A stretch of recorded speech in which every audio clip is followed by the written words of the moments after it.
Welcome to Listen Storyzen and Enjoy Game, where stories don't just entertain, they stay with you. If you love emotional stories mixed with suspense and unexpected twists, make sure you subscribe, hit like, and tell me where you're watching from. Because today's story begins with a phone call and ends with a truth someone tried to bury forever. The call came at exactly 3:17 a.m. Not 3:15, not 3:20, 3:17. I remember that detail because it was the moment my life split into two parts, before and after. My phone rang loudly in the darkness, cutting through the silence of my small bedroom. At first, I didn't move. No one calls at that hour unless something is terribly wrong. My heart already knew before my hands even reached for the phone. The screen read, "Daniel, my son, my only child." I answered immediately. "Daniel," my voice was thick with sleep and sudden fear. "Mom," his voice came out broken, uneven, like he was struggling for air. "Something's wrong, my chest, I can't."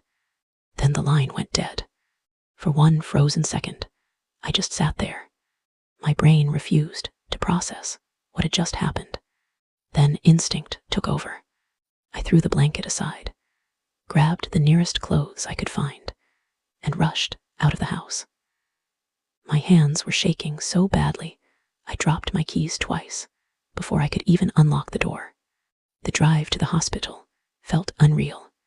Empty roads, red lights that refused to change, every second stretching into something unbearable. I kept calling his phone. Again, again, again. No answer. When I finally reached the hospital, I ran inside, barely able to breathe. "Daniel Carter," I said to the nurse at the front desk. He called me. "Something's wrong." Her expression changed instantly. That's when I knew, before she even said a word. "I'm so sorry." The words didn't make sense. Not at first. They just floated in the air, meaningless. "Massive heart attack," the doctor explained a few minutes later. His tone was calm, detached, like he was discussing something routine. There was nothing we could do. Nothing. My son was 45 years old, healthy, active, full of life, and now gone. Just like that. I don't remember how long I stood there. Minutes, hours. It all blurred together. At some point, someone placed a chair behind me, and I sat down because my legs simply gave up. That's when I noticed her, standing across the room. Lillian, my daughter-in-law, Daniel's wife. She looked exactly how you would expect. Pale, still, quiet. Her hands were clasped tightly in front of her, and her eyes were fixed on the floor. At first glance, she looked like a woman whose world had just been destroyed. But something about her felt off. When she finally looked up, our eyes met. And in that brief moment, I saw something I wasn't supposed to see. Not grief, not shock, something else, something lighter. Relief. No. I immediately pushed the thought away. That was impossible.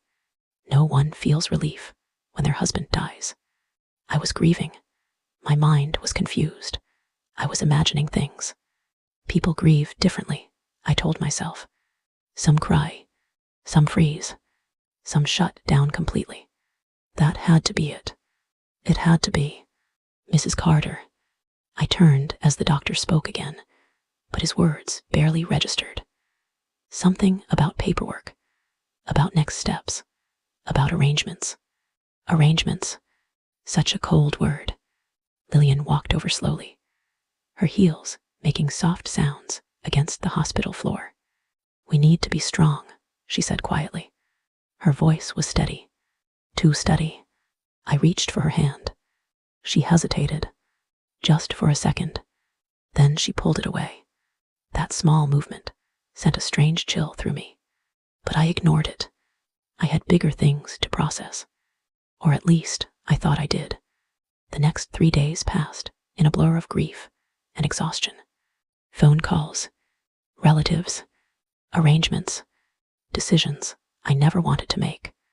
I offered to help with everything, the funeral costs, the planning, anything, but Lillian refused. "I'll handle it," she said. "I'm his wife. I know what he would have wanted." There was something sharp in the way she said it, like she wasn't just taking responsibility. She was claiming ownership. I didn't argue. I didn't have the energy. Instead, I focused on what I could control: writing Daniel's eulogy, calling family members, trying to hold myself together. At night, the silence was unbearable. Every memory felt sharper, every thought heavier. The night before the funeral, I sat alone in what used to be Daniel's childhood bedroom. I had been living with them for the past 2 years. After selling my house, I had given Daniel and Lillian $40,000 for their down payment. He insisted it was temporary, just until you find something smaller, Mom. But time passed, and I stayed, helping, cooking, cleaning, trying to be useful, trying not to feel like I was in the way. As I sat there, my eyes drifted across the room. That's when I noticed something strange. The photos, they were different. The dresser used to be filled with pictures of Daniel and me. Birthdays, graduations, holidays, memories of a lifetime. Now, they were gone, replaced by photos of Daniel and Lillian. Their wedding, their vacations, their life together. I stood up slowly, my heart tightening. When had this happened? How had I not noticed? It wasn't just a change. It was removal, a quiet erasing. Before I could think further, there was a knock at the door. Soft, controlled. "Lillian," I said. She stood in the doorway. But something had changed. The softness was gone.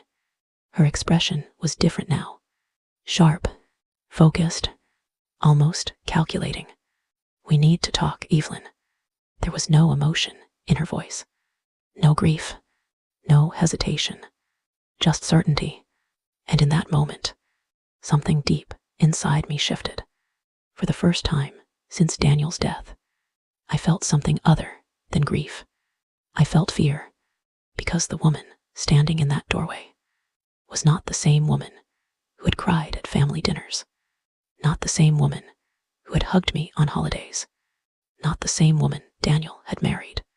That woman was gone, and whatever had replaced her was about to change my life in ways I couldn't even imagine.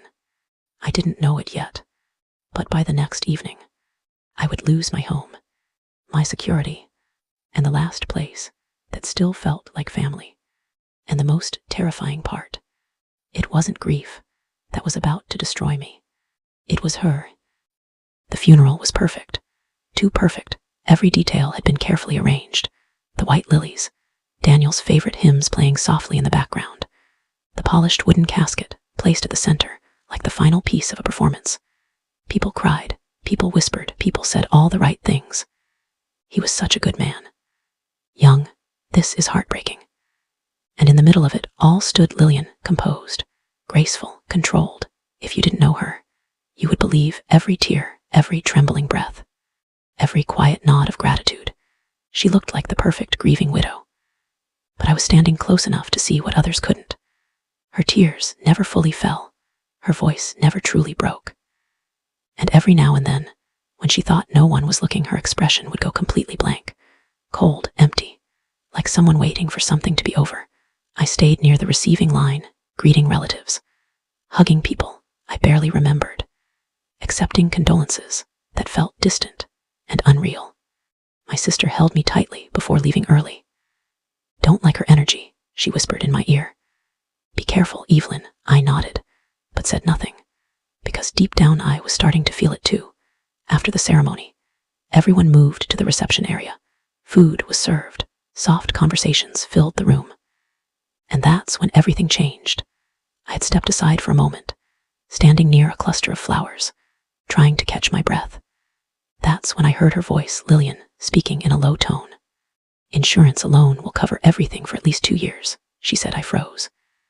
And without unnecessary expenses, I'll finally have some space.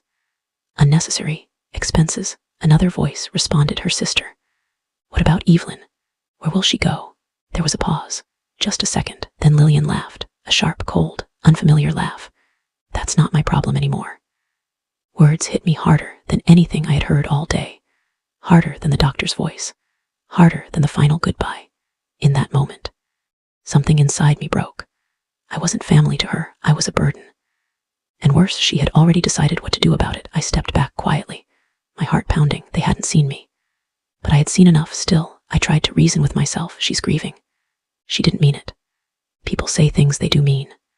I held onto those thoughts like lifelines, because the alternative was too painful to accept. That evening, the house felt different, quieter, heavier. Daniel's presence was gone.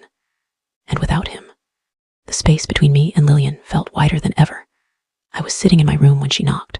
3 short knocks, precise, controlled. Come in, I said. She opened the door slowly. And for a moment, we just looked at each other. No tears, no softness, no mask, just her, as she really was. We need to talk. Her voice was calm, businesslike. Something inside me tightened. Of course, I said gently. What is it? She stepped inside and closed the door behind her. That small action made the room feel smaller, colder. Going to be direct, she said. Direct. The word felt like a warning. This house is in Daniel's name, she continued. Which means it's mine now. I nodded slowly. I understand. I need space, she added. There was a pause. I need privacy. Time to process everything. Of course, I said. You need to leave. The words landed like a physical blow. I stared at her. I'm sorry. You heard me, she said, her tone unchanged. This arrangement isn't working anymore. Arrangement. That's what she called it. Not family, not support, not home. An arrangement. Lillian, I said carefully, my voice shaking slightly. I just lost my son. You just lost your husband. Maybe we shouldn't make big decisions right now. I've already made the decision. Her eyes didn't move, didn't soften. I'll give you until tomorrow evening to pack your things. Tomorrow, 24 hours. I felt like the ground had disappeared beneath me. Where exactly do you expect me to go? I asked quietly. She shrugged. You're an adult, Evelyn. You'll figure something out. Casual cruelty of it took my breath away.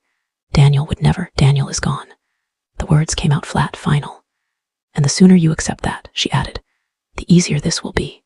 Silence filled the room. I searched her face, looking for something, anything, a trace of the woman I once knew. But she was gone, replaced by someone I didn't recognize. I see, I whispered. And in that moment, something inside me shifted, not loudly, not dramatically, but quietly, permanently. I started packing that night. Every item felt heavier than it should have. Clothes, photos, memories, 67 years of life reduced to what could fit into 4 suitcases. I kept waiting for her to come back, to knock again, to say, I didn't mean it. You can stay. We'll figure this out. But she never came. Instead, at exactly 6:00 p.m. the next day, she stood at my door. Time's up. No hesitation, no guilt, just impatience. We carried my things to the car in silence, trip after trip. The sound of footsteps, car doors, zippers. That was it. 2 years of living together gone, without a single goodbye. As I loaded the last suitcase, I turned to her. I know you're angry with me, I said quietly. I just wish I knew what I did wrong. For a moment she actually answered honestly. You didn't do anything wrong, she said. Then she looked me directly in the eyes. You just exist in my way. Truth, raw, unfiltered. It hurt. But at least it was real. I nodded slowly. I understand. I got into my car, then paused. Will there be a reading of Daniel's will? I asked. She frowned slightly. Why would he leave you anything? The words should have broken me. But instead, for the first time, I almost smiled. Of course, I said softly. Silly of me. And then I drove away. No home, no plan. No idea what came next. Just silence. The hotel room smelled like chemicals and emptiness. A temporary place for people who didn't belong anywhere. I sat on the edge of the bed, staring at my reflection in the mirror. Who was I now? A mother without a son. A woman without a home. A person without a place. But as I sat there, something unexpected began to rise inside me. Not hope, not yet. Something sharper, something waiting. Because deep down, a quiet thought surfaced. Daniel wasn't careless. He was observant, thoughtful, protective. And if I had seen something strange in Lillian, then maybe. He had seen it too. 2 weeks later, my phone rang. It was his lawyer. And the words he said next changed everything. "Carter, your presence is required for the will reading. Required, not optional." And suddenly, for the first time since I was thrown out, I realized something chilling. Lillian might have taken the house, but she didn't know what Daniel had left behind. The call came on a quiet afternoon. I had just finished going through apartment listings for the third time that day. Small spaces, tight budgets, unfamiliar neighborhoods. Nothing felt like home. Nothing felt certain. My phone rang, unknown number for a second. I almost didn't answer. Then something told me to pick it up. Evelyn Carter. Yes, speaking. "This is Mr. Harrison Cole, your son Daniel's attorney." My heart skipped. "Calling to inform you that the probate process has been completed," he continued. "There will be a formal reading of your son's will this Tuesday at 2 p.m. I blinked. "My presence is required." "Yes," he said calmly. "Specifically required." Required. The word didn't make sense. Lillian had made it very clear. I wasn't important. I wasn't included. I was anything. "There must be some mistake," I said quietly. "His wife." "There is no mistake," Mr. Cole interrupted gently. "Your son made his wishes very clear." After the call ended, I sat there for a long time, staring at my phone. Daniel had left something, not just for Lillian, for me. And suddenly, that quiet feeling I had in the hotel room returned. Not hope, something stronger, expectation. The will reading Tuesday arrived faster than I expected. At exactly 1:45 p.m., I sat in my car outside the law office, watching the entrance. Then I saw her, Lillian, stepping out of a sleek silver car, dressed in black, elegant, composed, confident, like someone walking into a victory. She wasn't alone. Her brother, Marcus, walked beside her, sharp suit, serious face. The kind of man who looked like he was already planning legal moves. They didn't see me, but I saw them, and something inside me became very still. I stepped out of my car and walked inside. The moment Lillian saw me, her expression darkened. "What is she doing here?" she asked the receptionist, not even trying to lower her voice. "Carter is here for the will reading," the receptionist replied professionally. "Which Mrs. Carter?" Lillian snapped. "Both of you." Silence. Marcus leaned toward her, whispering something. She nodded, then sat down without another word. We didn't speak. We didn't look at each other again. But the tension filled the room. At exactly 2:00 p.m., Mr. Cole stepped out. "Come in." "Reading begins." We sat across from him. Lillian on one side, Marcus beside her, ready with a notepad. Me alone. Mr. Cole adjusted his glasses and opened the file. "No, this is a difficult time," he began. But Daniel was very specific about his wishes. He started reading. "Property located at the house. To my wife, Lillian Carter." She nodded slightly, satisfied. "Vehicles. To my wife." Another nod. "The life insurance policy. Retirement accounts. Savings. To my wife." Her lips curved slightly. This was exactly what she expected. Exactly what she believed she deserved. Then Mr. Cole paused. The room shifted. "There's one final provision." Lillian stopped moving. Marcus stopped writing. Even I felt my heart beat slow. Mr. Cole looked down at the document. "To my mother, Evelyn Carter." Silence. "Leave the contents of safety deposit box, B17, at First National Bank, along with all associated documentation and account access." Lillian's voice cut through the room. She leaned forward.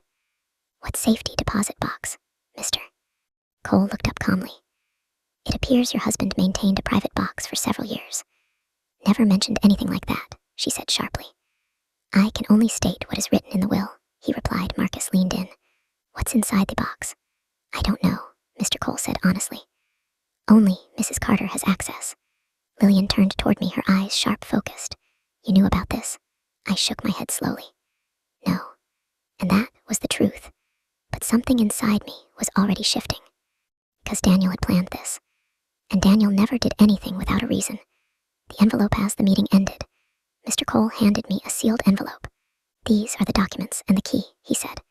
"You'll need to visit the bank. It may take a few days for access approval."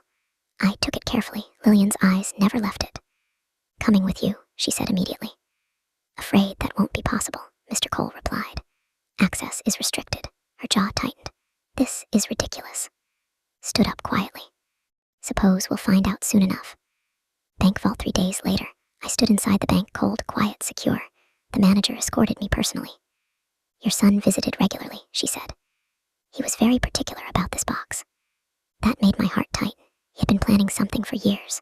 We reached the vault. She used her key. I used mine. The box slid open. It was heavier than I expected. Take your time, she said, leaving me alone in a private room. The door closed. Silence. I lifted the lid. And everything changed. The first thing I saw was a letter, my name written on it, in Daniel's handwriting. My hands trembled as I opened it. Mom, if you're reading this, it means I'm gone. Tears blurred my vision. And it also means Lillian has shown you who she really is. My breath caught. He knew.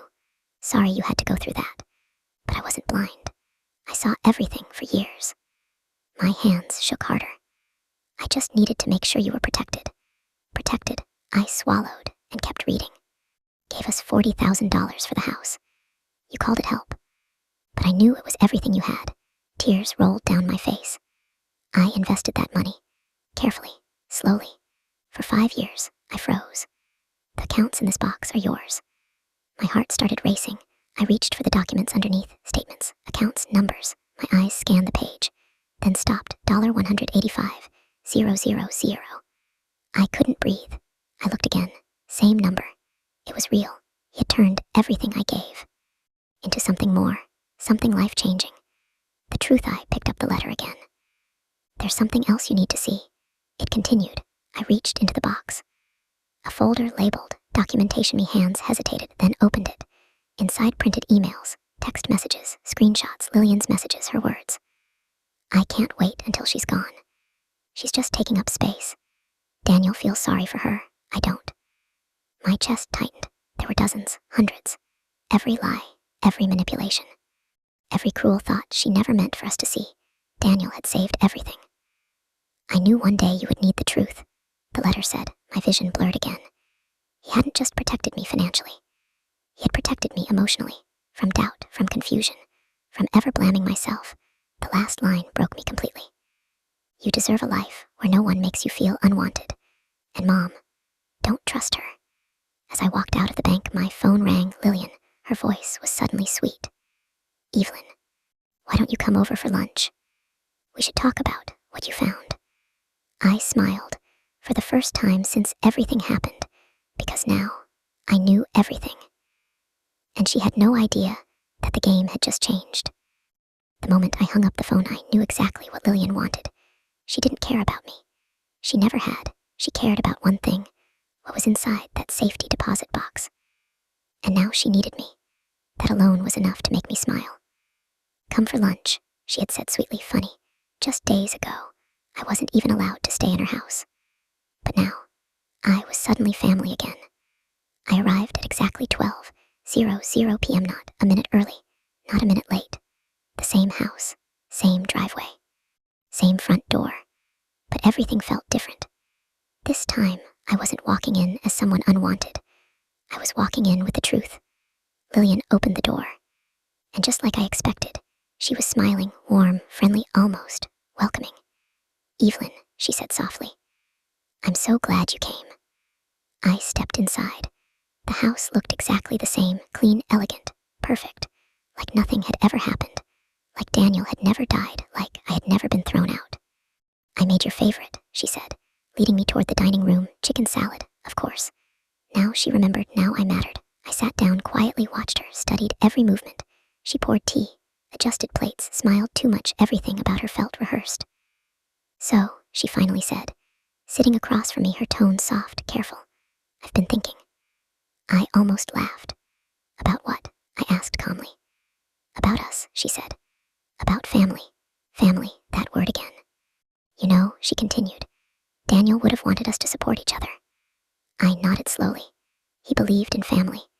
Yes, he did, and that's exactly why we were sitting here. So, she leaned forward slightly. What did you find in the safety deposit box? There it was, no more pretending, no more delay, just the question she had been dying to ask. I picked up my tea, took a slow sip. Documents, I said, her eyes sharpened. What kind of documents? financial records, statements, some interesting information. She smiled tightly. Anything valuable? I looked at her. That depends, I said calmly. What do you consider valuable? Her fingers tightened slightly around her glass. Evelyn, let's not play games. Games. The irony almost made me smile. Right, I said. I reached into my bag and pulled out my phone. Let's not. I tapped the screen, then turned it toward her. A message, her message. I can't wait until that old woman is gone. Her face froze. Color drained instantly. What is this? She whispered. Oh, I said casually. Just something Daniel saved. I swiped. Another message. She's useless. Just taking up space. Another. Once Daniel is gone, everything will be easier. Breathing changed, faster, shallower. He had no right, she started. He had every right, I interrupted calmly. Silence. I leaned back slightly. There are dozens more, I said. Emails too. Conversations with your sister. With Marcus. Her eyes flicked toward the folder in my bag, then back to me. You went through my private messages. No, I said softly. Your husband did. That hit hard. She looked shaken now, really shaken. What do you want? She asked quietly. That question, that same question people ask when they realize they're no longer in control. I thought about it for a moment, then answered honestly. Nothing. She blinked. What? I don't want anything from you, I said calmly. Then why are you doing this? I looked at her, really looked at her. You threw me out of my home the day after my son's funeral. Her eyes dropped. You told me I was nothing. Silence. You told me I was just in your way. Her hands trembled slightly. So no, I said softly. This isn't about what I want. Then what is it about? She whispered. I leaned forward. It's about truth. The word hung in the air. Then I reached into my bag again. And this time, I pulled out the bank statement. I placed it on the table, slowly, carefully. Her eyes dropped to it, then widened. $185,000. She whispered. She looked up at me. That's impossible. Daniel invested the money I gave you, I said calmly. For 5 years. Her face went pale. She said slowly. Yes. I thought that was a gift. I replied. It was trust. Silence, heavy, unavoidable. That money should be part of the estate, she said suddenly. It should be shared. Almost laughed. Shared, his wife. And I'm his mother. Room went still. Then she said it cold, sharp. Just his mother, the words hit. But this time, they didn't hurt, because now I understood everything. I stood up slowly. Right, I said calmly. She looked confused. What? I am just his mother. I picked up my bag. Woman who raised him, supported him, and taught him what love actually looks like. She said nothing, because there was nothing left to say. You didn't lose everything, I added softly. You just lost control. I turned toward the door behind me. I heard her voice break. Please. We can fix this. I paused, but I didn't turn around. Some things, I said quietly, were never real to begin with. And then I walked out. As I stepped outside, the sunlight felt different, warmer, lighter. For the first time since Daniel's death, I didn't feel broken. I felt free. Because my son had seen everything, every lie, every manipulation, every hidden truth. And even after he was gone, he protected me, not with anger, not with revenge, but with truth.